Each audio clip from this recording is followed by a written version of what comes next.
번복, 재번복, 회유 의혹까지 이 모든 이야기 전해드리죠. 요동치는 재판, 오늘 이화영의 입을 주목해야 할 것 같습니다. 어제 민주당 의원 4명이 오늘 재판을 하루 앞두고 수원지검을 항의 방문했습니다. 표면적으로는 검찰의 조작 수사를 멈추라는 항의 방문인데 법조계 일각에서는 이게 무언의 이화영 전 부지사를 향한 압박일 수 있다라는 분석도 나옵니다. 그 장면 보시죠.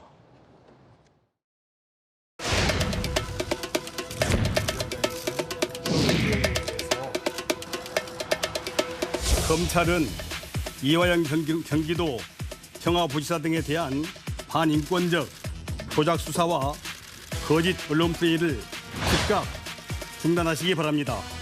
검찰이 방북 비용 대납 프레임을 짜놓고 이재명 대표를 끼워넣기 위해 혈안이 돼 있으며 이 전 부지사에게도 허위 진술을 회유 압박하고 있다고 합니다.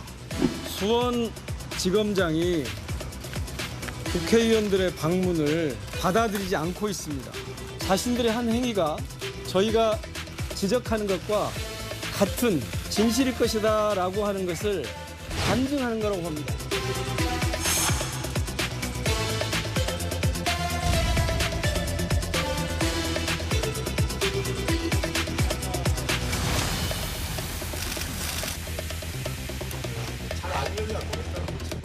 앉아서 이렇게 상황이 있다 보니 면담을 좀 적절하다 하는 생각을 계속 유지하고 있습니다.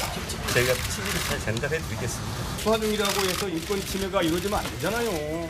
인권 침해 범죄가 이루어지고 있다면 그것을 확인하고 막기 위해서 이렇게 왔는데 저희로서는 정말 답답해요.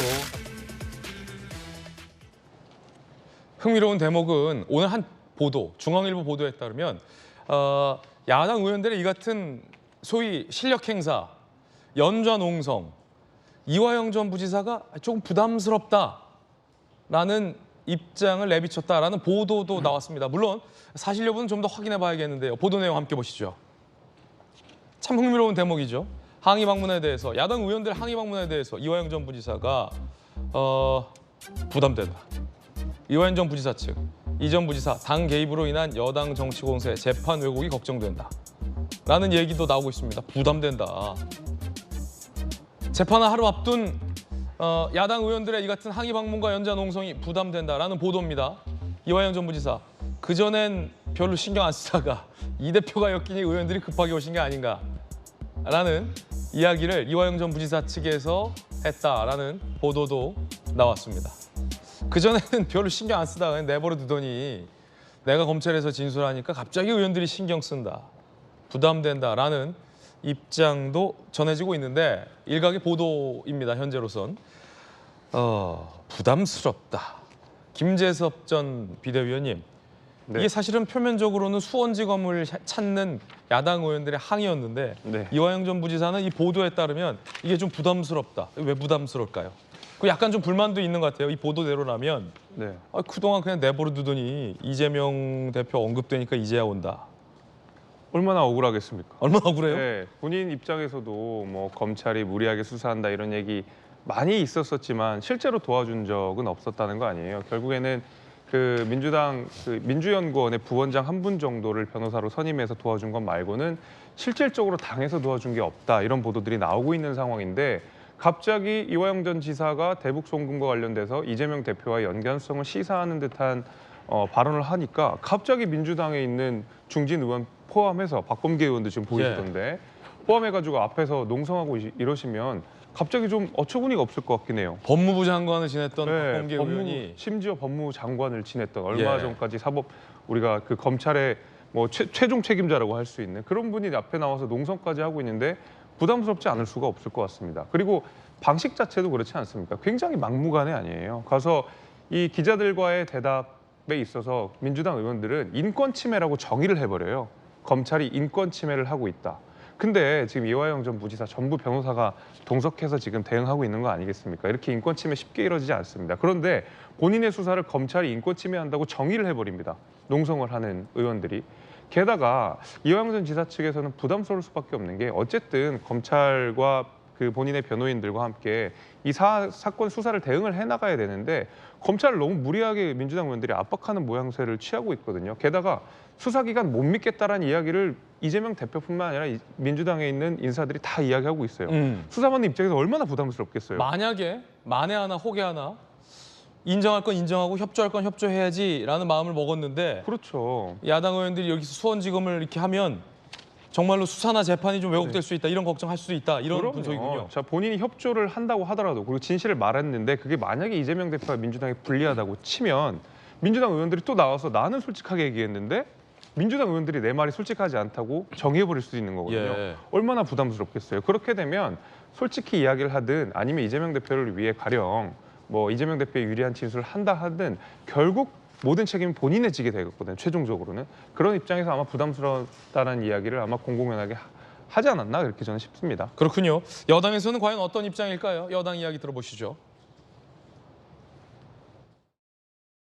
온 국민이 수해 복구에 땀 흘리는 시간에 한가로이 이재명 대표 구하기를 위해 검찰을 방문했다니 한심하기 짝이 없습니다.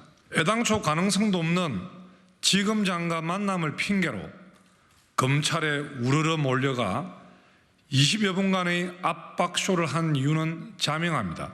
그야말로 이제는 민주당 의원들이 단체로 이재명 방탄을 위해 회유와 협박에 나서겠다는 것입니다. 자, 전재수 의원님 어떻게 보십니까? 야당에선. 일단은 이 일은 이제 이화영 부지사가 기존의 진술을 뒤엎고 새로운 진술을 했다라고 하는 언론 보도가 나오면서 양측의 주장과 대립이 첨예화되고 있는 상황이죠. 언론 보도가 나오자마자 이화영 부지사의 부인과 이화영 부지사의 옥중 자필 편지가 이제 공개가 됐습니다. 예. 이것도 언론을 통해서 공개가 됐는데, 근데 거기에 보면 이화영 부지사의 부인이 보낸 편지에 보면 사실상 이화영 부지사가 투옥되고 구속이 되고 난 뒤에 사실상 지금까지 독방에서 지내면서 사실상 고립된 채 거의 고문에 가까운 상황의 수사를 받고 있다라는 내용이 들어있고, 이화영 부지사의 자필 편지에는 언론에서 보도한 진술 번복은 없었다라는 상황을 구체적으로 설명을 하고 있습니다. 자, 그러면은 이분들의 자필 편지예요. 자필 본인들이 자필로 자기 손으로 쓴 편지가 과연 조작이 됐을까? 그리고 여기서 이제 검찰의 수사 관행에 대한 비판들이 있기 때문에 다음으로서는 수사 관행이 이전에 검찰에서 했던 식으로 그런 어떤 강압적인 수사나 또는 조작 수사라고 느껴질 수 있는 그런 수사 관행을 했다면 굉장히 큰 문제가 되겠죠.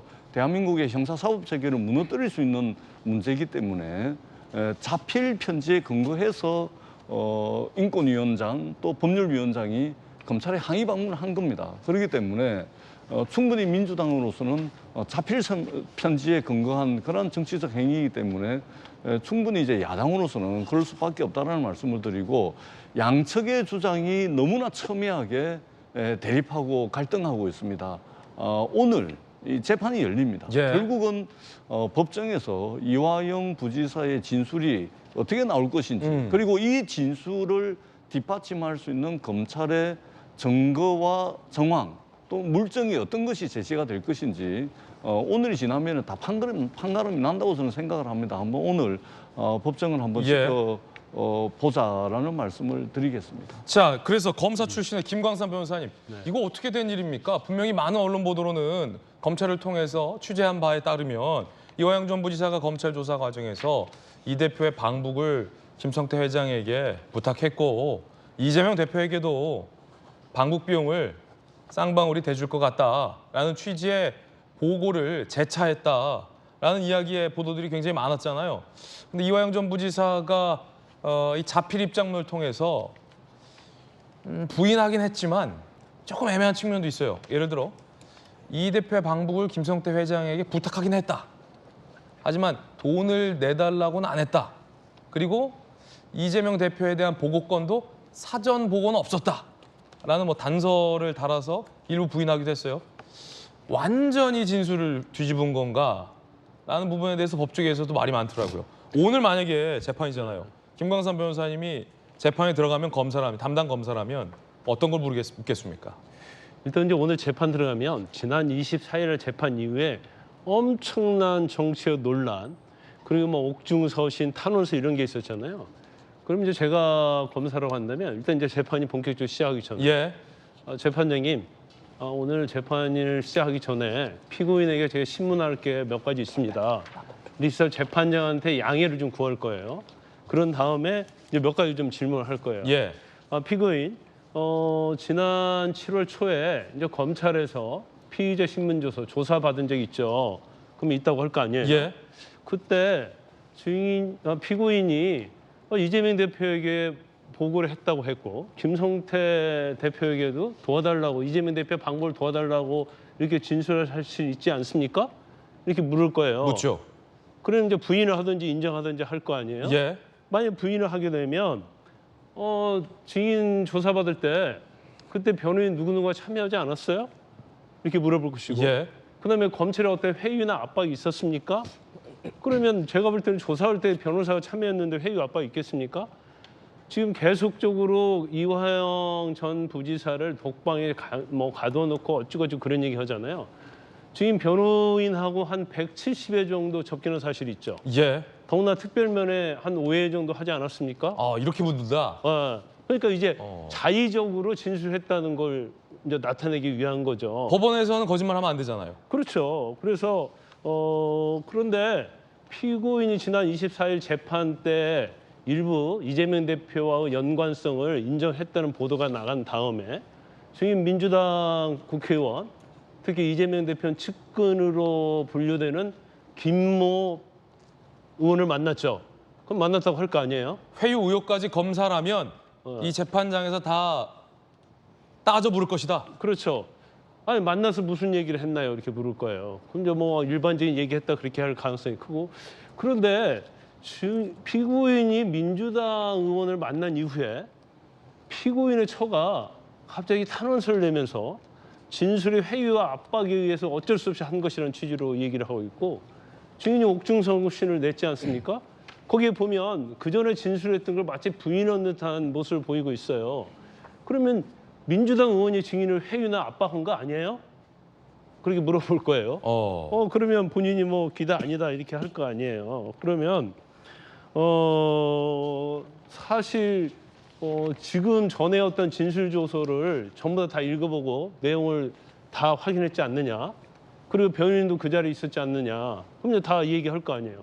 그럼 결과적으로 진술을 받았던 피고인 신문 내용이 사실이라는 것이 이제 드러나는 거예요. 거기서 그러면서 약간 의혹을 제기할 수 있는 거죠. 민주당 의원을 만난 다음에 무슨 말을 했는지, 민주당 의원을 만나고 나서 왜 이렇게 태도가 돌변했는지, 이제 이런 부분을 뭐 현출을 시켜서 결과적으로 전에 어떤 진술했던 부분이 이재명 대표와 연관성은 사실이고 민주당 의원 만난 이후에 어떤 이런 옥중서신할지 탄원서 보도 내용은 어떻게 보면 압박에 의해서 번복을 한 게 아니냐 이런 부분을 이제 드러내서 이재명 대표의 연관성 관련된 이화영 전 부지사의 진술이 진실이다. 예. 이제 그런 부분을 뭐 입증을 해야겠죠.